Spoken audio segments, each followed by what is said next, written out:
إن تنصروا الله ينصركم ويثبت أقدامكم.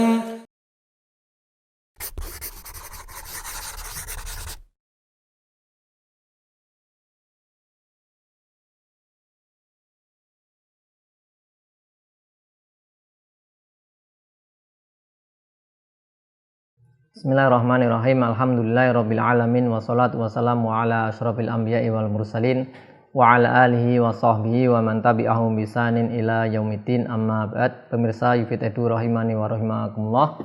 Kita lanjutkan pelajaran kita ya, yang sebelumnya kita sudah bahas tentang adab-adab buang hajat yang sebegitu banyak, yaitu adab-adabnya. Ya tentunya apa yang kita pelajari ini kita harapkan, kita mohon pada Allah Subhanahu wa taala yaitu taufik dan pertolongan beliau agar bisa kita amalkan, sehingga apa yang sudah kita ilmui ini bisa kita amalkan, berbuah amal dan berbuah pahala. Kemudian kita lanjutkan yaitu pembahasan berikutnya tentang istinja. Istinja itu bahasa kita cebok gitu ya, cebok. Qala al-musannifu rahimahullah ta'ala faslun fil istinja'i wa yajibu al-istinja'u min kulli ratbin kharijin min ahadis sabilaini bil ma'i au bil hajari au jamidin tahirin qali'in wairi muhtaram ya. Wajib istinja dari segala sesuatu yang sifatnya itu basah, yang dia keluar dari salah satu dua jalan depan atau belakang. Istinja ini dengan air atau dengan batu, atau yang semakna dengan batu yaitu jamid, dia padat kering, tohir suci, kemudian qali' bisa mengangkat najis, wairi muhtaram yaitu tidak dimuliakan. Ini pembahasan tentang apa? Istinja ya, pembahasan tentang istinja. Jadi istinja ini maknanya ya yaitu izalatun najasah ya. Ya, atau au takhfif, izalatun najasah au takhfifuha an makhrajil baul al au awil ghaid, itu menghilangkan najis atau meringankan najis, meminimalisir najis dari tempatnya ya, tempat keluar baul atau ghaid atau air besar ya. Jadi istinja itu membersihkan najis yaitu di tempat keluarnya najis, yang keluar dari membersihkan najis di area yaitu apa? Tempat keluarnya najis. Tempat keluarnya najis di sini kan yaitu maksudnya adalah najis baul dan ghaid, air kencing dan berak. Nah, itu namanya istinja. Dan membersihkan di area situ ya. Sehingga di area depan, jalur depan atau belakang dubur.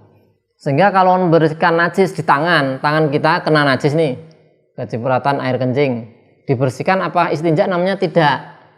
Nah, karena ini bukan area tempat keluarnya. Nah, kalau kita bersihkannya di kubul kita, maka itu namanya istinja ya. Jadi membersihkan najis itu kalau di area tempat keluarnya, yaitu najis di sini adalah air kencing atau berak, maka disebut istinja. Sehingga kalau sudah pindah ya, mohon maaf, misalnya beraknya encer kemudian pindah loncat misalnya sampai ke kaki gitu kan, kemudian dibersihkan, itu bukan istinja karena sudah areanya sudah bukan area tempat keluar yaitu beraknya. Maka ini berkaitan dengan apa yang dinamakan istinja. Kemudian beliau mengatakan wajib, istinja itu wajib di sini ya. Istinja hukumnya di sini wajib, meskipun di Busra al-Karim disebutkan tidak segera ya, tidak segera, yaitu ketika wajib tidak segera ya, kecuali nanti dia khawatir ya, kalau nggak segera dibersihkan akan kemana-mana ya, tubuhnya terlumuri gitu ya, nanti harus segera dibersihkan. Kemudian tadi menjadi wajib ya segera ya, kalau untuk kita tulis ya biar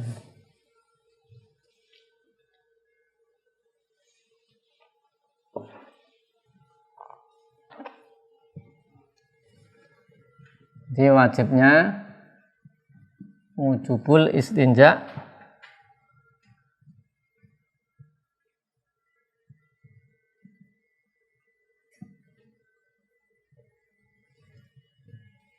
Yang pertama, ya sini aja. Alal faur, segera, yaitu pertama yaitu inda khaufi at-tadamuh,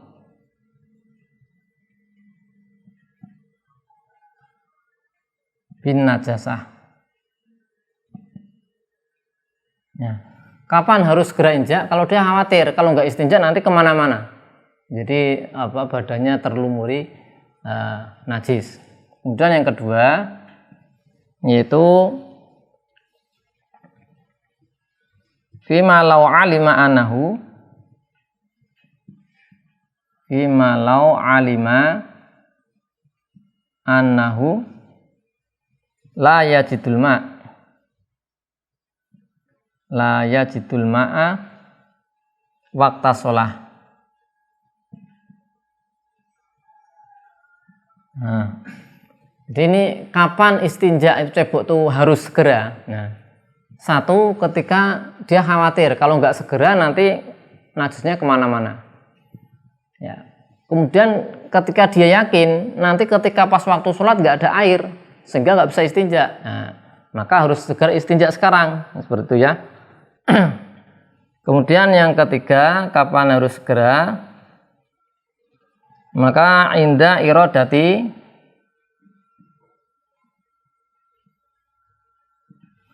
nahwi sholah,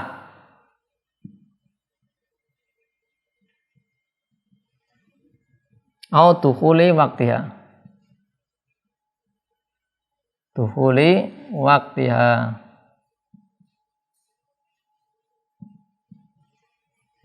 Ketika ingin sholat atau sudah masuk waktunya, maka ini wajib untuk yaitu istinja dengan segera karena ingin sholat. Sehingga kalau belum ada halal ini, maka istinja bisa ditunda. Artinya nggak dosa. Dia sudah buang air kecil nih, kemudian ditunda dulu ceboknya. Nah itu tidak dosa. Nah, tapi kalau ada halal ini, wajib segera dilakukan istinja tersebut. Jadi ada di sini kita ambilkan dari Busra Al-Karim, sebutkan ada paling tidak ada 3 kondisi. Nah, 3 kondisi kapan istinja itu harus atau kapan istinja itu wajib segera dilakukan. Ya. Kemudian di sini disebutkan ya, istinja dari apa? Segala sesuatu yang sifatnya basah yang keluar dari dua jalan, salah satu dari dua jalan. Dua jalan itu apa? Kubul atau dubur. Ya. Sehingga kalau yang keluar itu adalah kering, tidak ada dampaknya, bekasnya sama sekali di area tempat keluarnya, yaitu satu yang keluar tadi, ya, maka tidak wajib istinja. Ya. Jika suatu yang keluar dari 2 jalan, misalnya dari dubur keluar suatu kok kering, ya, dan tidak ada dampak sama sekali, jadi ketika keluar itu di area itu nggak akan ada bekasnya, gitu. Kering total, maka nggak wajib istinja. Sehingga dipahami bahwasanya wajibnya istinja tadi disebutkan apa di matan mingkuli rotbin, ya, yang keluar itu sifatnya basah. Karena apa? Karena sudah basah itu pasti akan ada perpindahan. Nah, perpindahan najis itu karena basah, ya. Nah, yang keluar itu basah, karena bersentuhan dengan tempat keluarnya kotoran di dubur, maka akan ada perpindahan najis. Tapi kalau kering kemudian nggak bisa ada perpindahan, maka tidak wajib istinja. Ini dari matan Muqaddimatur Rumiyah disebutkan yaitu yang basah, ya. Yang basah, sehingga basah ini nanti apa? Bisa mengotori, ya.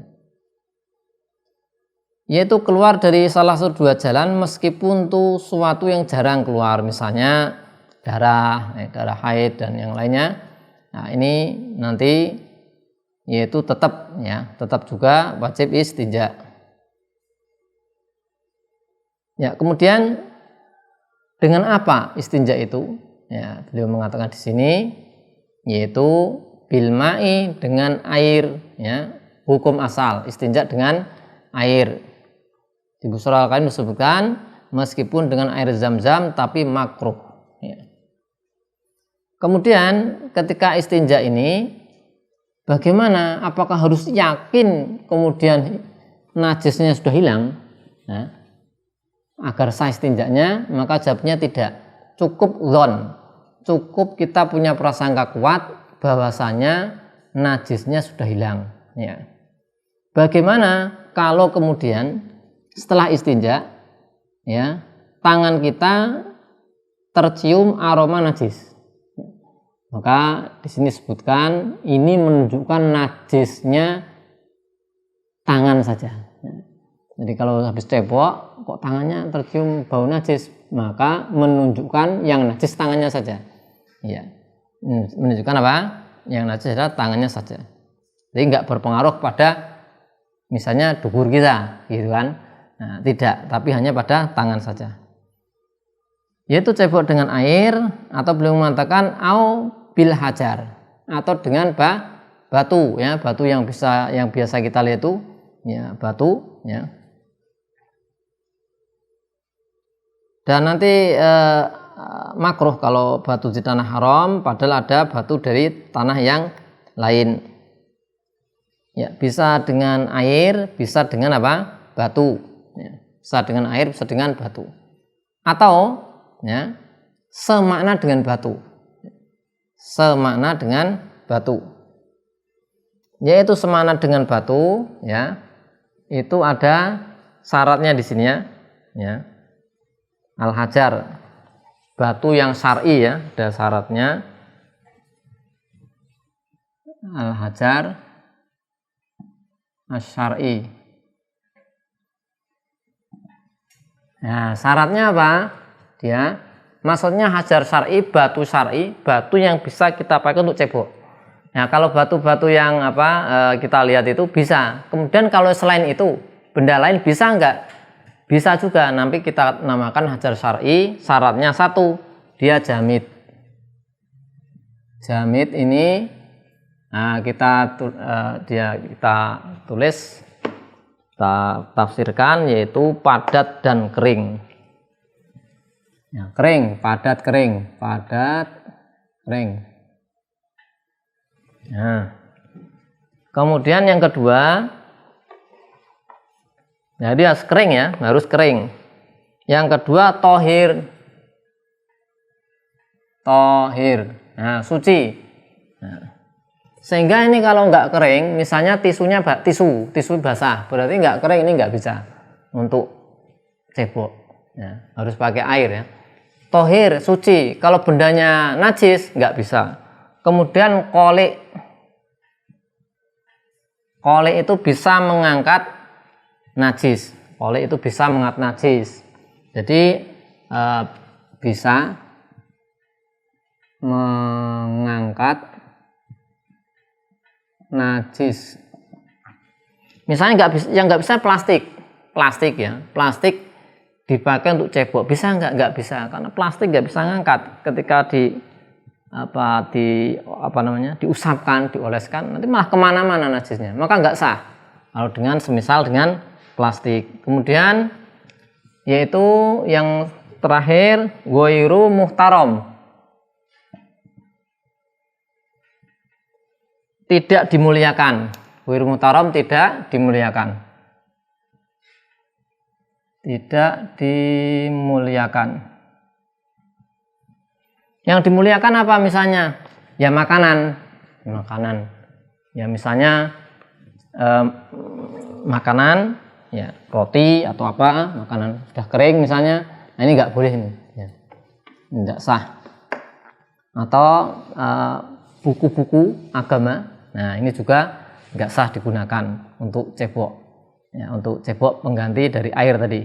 Jadi syaratnya ada 4. Jamid, padat, kering, sehingga kalau tisu basah nggak bisa. Kalau tisu kering bisa, karena apa? Kering. Tohir, suci. Kolik bisa mengangkat najis. Kemudian ghairu muhtaram, tidak dimuliakan. Sehingga kalau buku-buku sihir tidak dimulaikan berarti boleh ya, tapi kalau buku-buku agama ini maka nggak boleh. Nah ini syarat ya, syarat yaitu batu yang bisa digunakan untuk istinja. Ya, jamit itu dia nggak boleh apa, basah dan nggak boleh ada basah. Ya ada barang nih, suci, iya bisa mengangkat bisa, tidak dimuliakan, tapi ada basahnya maka tidak boleh. Karena di Busral Al-Karim disebutkan bi alla yakuna rotban wala alaihi rutubatan wala alaihi rutubah. Ya, maka tidak bisa. Kemudian poli tadi ya bisa mengangkat, meskipun di sini disebutkan meskipun sutra bagi laki-laki. Ya, demikian. Ini adalah berkaitan dengan yaitu hukum istinja. Kemudian kapan istinja itu wajib segera dilakukan. Kemudian yaitu alat untuk istinja, ya, itu air dan batu. Kemudian berikutnya syarat-syarat batu agar sah digunakan untuk istinja. Wassallallahu ala sayyidina Muhammadin wa ala alihi wa sahbihi wasallam. Walhamdulillahi rabbil alamin.